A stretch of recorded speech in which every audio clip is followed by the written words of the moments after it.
One of the first things you should do after creating a Twitter account is to modify your profile to provide some basic information about yourself.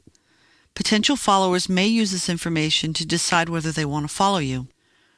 When you view a Twitter user's profile page, you see her profile information along with her latest tweets.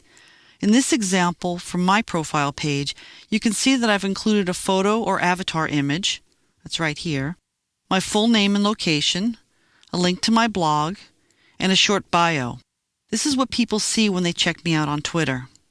To see your own profile, click the profile link at the top of your Twitter page. This displays your profile, which starts out empty like this. To modify your profile, click Settings. This displays the Account tab of your Twitter settings. You can change any of the information on this screen. Let's take a look at each option. So first of all, on the screen, again, we're on the Account tab, which is your basic information. You could change your account name, so if you wanted to change it, you can change that in here. You can also change your Twitter username if you wanted to. You could change your email address. If you make any changes to either your username or your email address, you're going to need to type in your password. You can also change your time zone. For some reason, they believe that I'm in Alaska, but my company is based in Arizona, so I'm going to change that, and I'm going to change it to Arizona. The More Info URL is a link to your blog or your homepage or a website that you want people to be able to go to learn more about you. So in this case, I'm going to type in the URL for my business.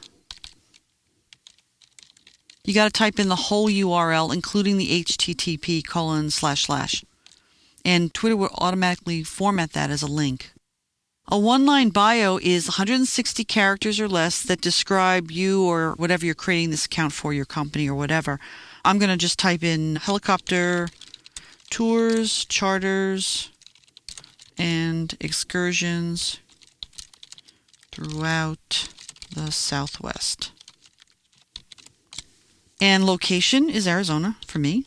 And it could be your city and state. It could be as detailed or as vague as you like. You can even put in GPS coordinates. A lot of folks do that. Scroll down a little bit here. And you see the language here. Right now it's just English and Japanese. This determines how the characters will appear on screen. I'm obviously speaking English here, so we'll leave it set to English. And the Protect My Updates option. This is kind of an unusual option, and what it does is it keeps the things that you post to Twitter private. Only the people that you allow to follow you will be able to see them. This is something you might want to do if you want to keep your Twitter account private. You don't want other people to be able to access it. But in most cases, if you're part of Twitter and you want to be part of the community, you want to leave this checkbox turned off. People are not going to request to follow you unless they know what you're all about. So you won't get any followers or very few followers if you have your updates protected. So I recommend keeping that turned off unless you have good reason to turn it on. Once you've made your changes, click the Save button. And your settings are saved. And those are automatically and immediately applied to your account. You could take a look at how the changes affect your profile by clicking the profile link. So in this case, you can see that I have all the information I just entered. This was already here, the name, but the location's entered, a link to my website's in here, and the bio's also here. So as you can see, it's very easy to include information about yourself in Twitter so people know what you're all about, and it's also easy to go back and change it anytime you need to.